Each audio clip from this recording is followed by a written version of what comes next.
Hello folks, so we're going to go ahead in this video and walk through the traits that I'll be using on this Apocalypse playthrough for Crispin Click.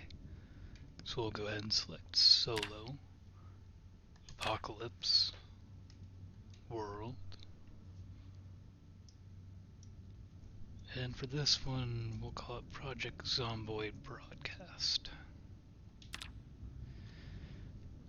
Now, I went ahead and did the liberty of making sure that you guys didn't have to watch through me struggle over which ones to actually pick through. So, here's the list, and I'll walk through them here. The first one is Burn Ward Patient. You begin the game covered head to toe in burns. This is going to be a very slow recovery at the start, and I hope that we start in a location that doesn't screw us over, otherwise this is going to be a really short playthrough. But if we manage to make it past day 3, most of these wounds should heal up, and that gives us plus 18 trait points to use on other things. Immunocompromised, your wounds tend to become infected and you have a 10% greater chance to become zombified. That means that your bitten chance has a 110% chance to become infected, your lacerations have 35% chance, and scratches have a 17% chance. Now, with the mods that we're playing through, getting zombified is less of an issue. However, it will require finding those special zombies to find them, or generating a skill book recovery journal and only getting back 70% of our XP. That's not an ideal option. So, the goal is to just not get hit, right? Unfit starts us at a very low fitness level. Very underweight gives us even reduced fitness, and we are prone to injury until we eat more. Deprived starts us off with nothing. I like playing with this because it gives you more of a sense of a struggle at the start, and given that we're going to be covered with burns, we're not really going to be able to take on more than one at a time. So this adds another threat at the start.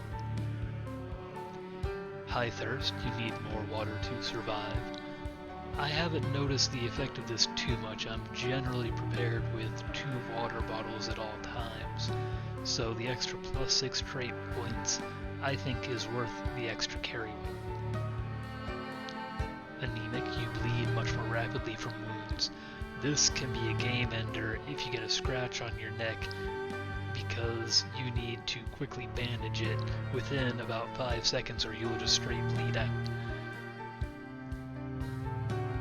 The plus side is that most other wounds you have plenty of time to actually get your bandages on. You are more likely to be spotted by zombies. This is going to be difficult at the start with the Burn Ward Patient if we start in an area that has more than 2 zombies. Anything more than that, I don't even think we'll be able to run away. We might be able to go through a house to lose some, but even then, it's going to be rough. So, again, the goal, don't attract more than one, and we're going to not get hit. Hearty appetite, you need to eat more regularly. With the abundance of food in single player, especially since we're just starting a new map, that's not going to be that big of a deal to find food. It may be an issue at the start, but I don't think so. Pacifist reduces the XP gain for your weapons. This is offset with the Fast Learner trait that we picked up below. Prone to illness makes you more prone to disease and a faster rate of zombification. That's not great to have if you have a laceration or a scratch. The scratch, usually I've found, you can heal before infections get too bad, but lacerations and worse, I've definitely gotten prone to illness to give me queasy and worse. When you're sad, your health begins to decline relative to your unhappiness level if you take self-destructive, which we have. I haven't found unhappiness to really be an issue. It can increase if you go long enough without smoking, but there are generic books you can find that really counteract these effects. Bad teeth. When you consume food, you experience pain. The larger the portion, the more pain you get. I've found that the pain debuff isn't that effective, considering that I generally don't eat when I'm about to go into combat. All other times, the pain usually isn't so bad. Higher chance to have food illness. All the food I eat is fresh or stale, so this has never been an issue for me personally. Now again, the positives. Speed Demon. This one and the Expert Driver trait down below are taken because I like to go around the map and tow things. Being able to tow things over grass or long distances is incredibly helpful, and I like to get there a bit quicker. That said, I have died from speed a lot more often than I've died from zombification, so something to look for. Cat's Eyes. On apocalypse settings, the night cycles are bitterly dark, so having Cat's Eyes at least lets me go outside and see things when I need to. Dexterous transfers inventory items more quickly.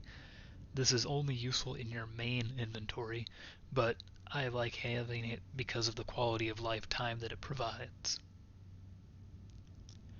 Leadfoot allows your foot stomps to be more powerful.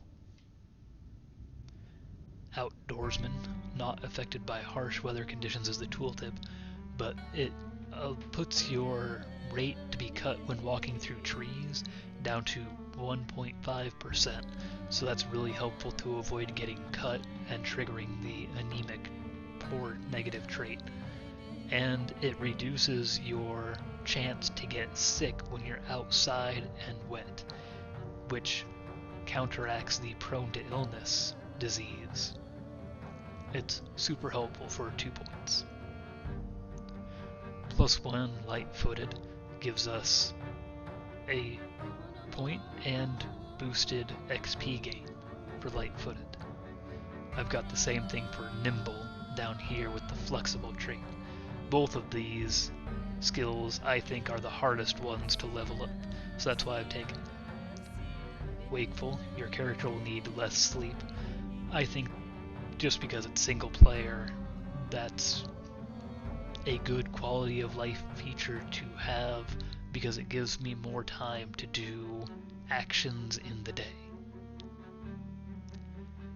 Antique Collector allows you to find rare or unique variants of items.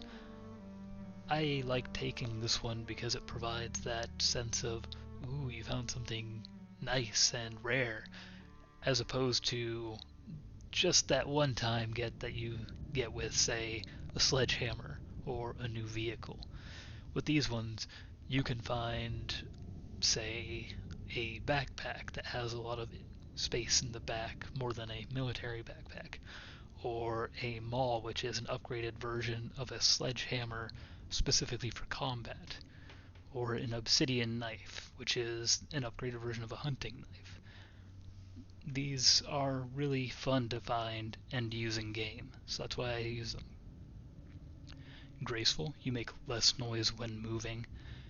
I like spending time inside my base, and I found that when I'm moving around, zombies have had more success at breaking in just because of how much noise I make from moving. So taking this, it helps not only with that, but also moving around in general. Lucky, this increases your chance to find rare items. I like taking it just for that chance because of the reasons I mentioned earlier. It's fun finding rare stuff. Expert driver, vehicles move faster, make less noise, and handle more efficiently. Gym goer, your exercise is twice as effective for XP, and you do not experience exercise fatigue. We also start with +1 fitness and +1 strength. That's going to be handy for leveling up our fitness. Hardy gives us a boost to our endurance regeneration rate. That's going to be exceptionally useful considering that we're starting off with no fitness apparently. Scrounger, you find more items in crates. Fast Learner gives you boosted XP gains. Keen Hearing, it gives you a larger perception radius, and by that it means when zombies approach from behind, they appear visible on your screen much sooner. I like that as a quality of life thing and have no problem dumping 6 points for it. Organized, in the same facet, is a quality of life thing that I don't mind paying 6 for. It increases inventory capacity of all containers, including your backpacks. Stout increases 2 strength and your carry weight. That'll be handy just if we do get caught off guard being able to fend off zombies. Grave Robber, you have a random roll chance to find, I believe, any item in the game on a zombie. It doesn't happen often, but when it does, you can find things like weapons or backpacks or food, and that's kind of fun for me, being able to find random stuff. I feel like that's how the game should work. You're not always going to find zombies that have clothes on them or a weapon. Pack Mule. This gives you increased carrying capacity relative to being overburdened, and your strength is more impactful on how much carrying capacity is boosted. I am a bit of a loot goblin and love taking everything I possibly can everywhere. You are especially good at building blunt weapons for this specialization. They degrade more slowly, deal 20% more damage, and have a higher critical chance, and all of that increases based on your skill. I love playing with crowbars. It's less effective when you don't have multi-hit on an apocalypse, but they are still a prime weapon to use, and this just makes them better. And the last positive that I have is Quick Worker. This reduces your timed actions, and that's a quality of life thing that I don't mind spending 9 points for. I don't like waiting around for stuff, so this makes it we don't have to. Alright, and that's the last for the traits. Thank you for watching, and hope to see you in the stream.